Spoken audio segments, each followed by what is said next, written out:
Hello friends, कैसे हैं आप लोग। My self advocate Manibhushan Kumar. आज हम स्टार्ट कर रहे हैं एक सेक्शन भारतीय न्याय संहिता का 105। बहुत प्रचलित है ये सेक्शन, क्योंकि अभी मीडिया में अगर आप न्यूज़ देखेंगे तो आपको साउथ के सुपरस्टार अल्लू अर्जुन के बारे में बताया जाएगा कि हैदराबाद की पुलिस ने उनको उनके घर से ही उठा लिया। मामला क्या था? मामला बहुत ही सीधा सिंपल है। मामला ये है कि पुष्पा 2 फिल्म उन्होंने बनाई है और एक फिल्म का वो 300 करोड़ से ज़्यादा रुपए लेते हैं। उनकी सिर्फ फीस है, क्योंकि उनकी फिल्म जो है वो 1000 करोड़, 2000 करोड़, 3000 करोड़ का बिजनेस करती है। तो इस वजह से वो बहुत इम्पोर्टेंट आदमी हो जाते हैं, साउथ के सुपरस्टार हैं। और वो अपने ही फिल्म को देखने के लिए संध्या थिएटर में जाते हैं और इस बात की सूचना पुलिस को नहीं देते हैं, ना वहाँ मैनेजमेंट को देते हैं। ऐसा आरोप है उन पर।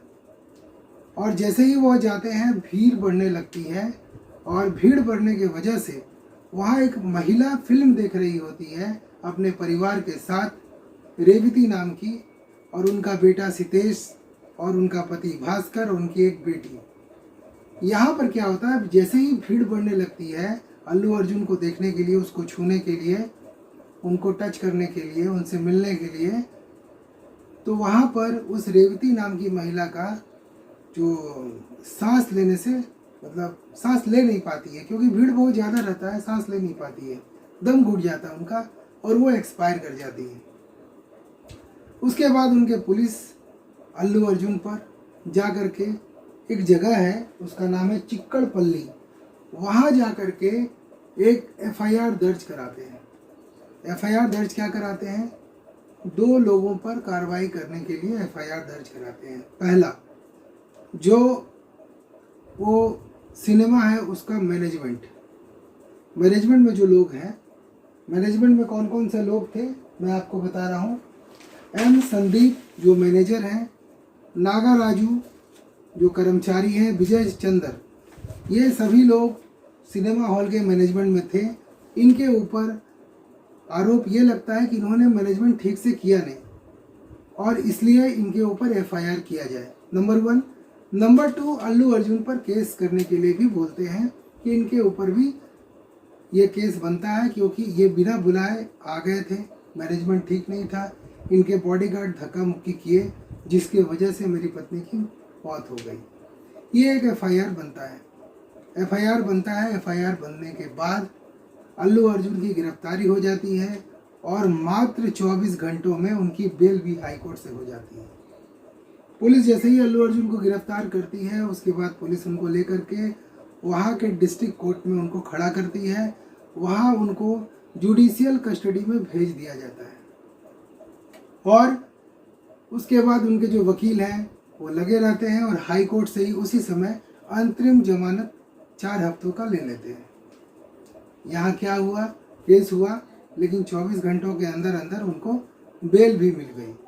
उनके ऊपर आरोप क्या था? अब आरोप की बात कर लेते हैं। आरोप ये था कि आप बिना पुलिस को बताए, बिना SDM से परमिशन लिए आप वहाँ गए और वहाँ जा कर के आपने भीड़ को बढ़ाया और उसके वजह से किसी व्यक्ति की मौत हो गई। तो उन पर जो पुलिस ने FIR में सेक्शन लगाया है वो 105 लगाया है कि जानबूझकर वहाँ जाना, भीड़ को बढ़ाना और भीड़ बढ़ने के वजह से वहाँ किसी व्यक्ति की मृत्यु हो जाना। तो इसमें जो सज़ा का प्रावधान है, कम से कम 3 साल और अधिक से अधिक 10 साल तक की भी हो सकती है और जुर्माना भी हो सकता है।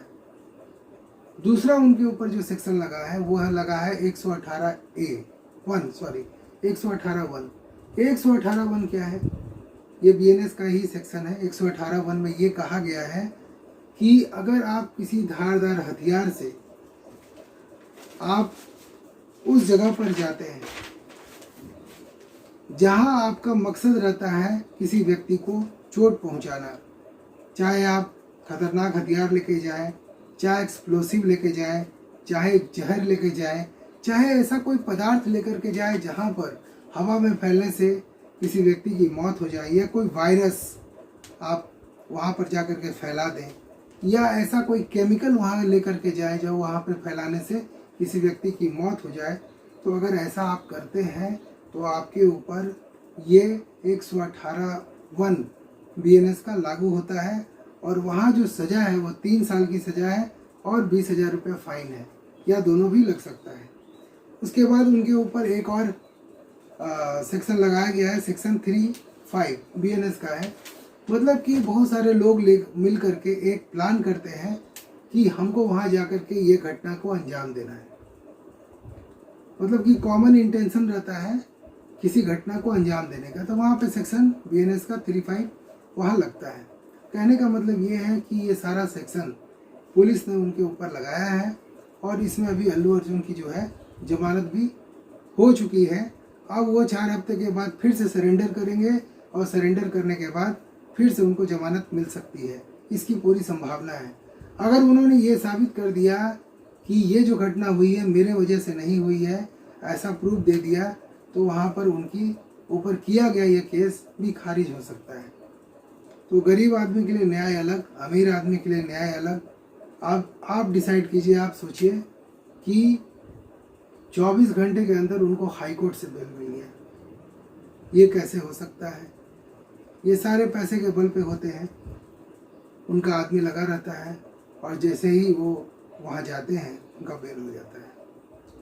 तो भारत का जो कानून है वो सभी के लिए बराबर है, बस ज़रूरत है कि जल्दी जल्दी आप उसको कैसे कैसे अपने काम को इम्प्लीमेंट करते हैं। जैसे उन्होंने क्या किया, उसको डिस्ट्रिक्ट कोर्ट तो भेज दिया जुडिशियल कस्टडी में, कोर्ट ने तो अपना सही काम किया तो कस्टडी में भेज दिया, पर उनके वकील लगे हुए थे और हाई कोर्ट में तुरंत अप्लाई कर दिया और हाई कोर्ट में अप्लाई करते ही वहाँ अंतरिम जमानत मिल गई। तो यहाँ पर क्या हुआ कि जल्दी जल्दी काम हुआ है, इसी वजह से जल्दी जल्दी उसका निर्णय भी हुआ है। तो भारत का जो न्याय है वो सभी के लिए एक समान है। अगर वो गरीब व्यक्ति होते तब भी पुलिस उनको उठाती, अमीर व्यक्ति हैं तब भी पुलिस उनको उठाती। तो आज के लिए इतना ही। अगर आपको मेरा चैनल अच्छा लग रहा है तो प्लीज़ इसे सब्सक्राइब करें, लोगों के साथ शेयर करें ताकि लोग अवेयर हो सकें। Thank you. जय हिंद, जय भारत।